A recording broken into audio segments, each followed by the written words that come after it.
अस्सलाम वालेकुम everyone and welcome to my new video. Friends, आज की वीडियो में हम स्विट्ज़रलैंड की 3 फेमस प्लेसेस को विज़िट करेंगे, जिनमें से पहली है राइनफॉल, दूसरी है लूसन और तीसरी है ज़ूरिच। उम्मीद है आपको वीडियो पसंद आएगी।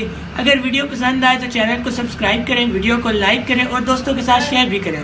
फ्रेंड्स, अगर आप इंडिया का 4K व्यू देखना चाहते हैं तो ऊपर आई बटन पर क्लिक करें। तो चलते हैं अपनी वीडियो की तरफ।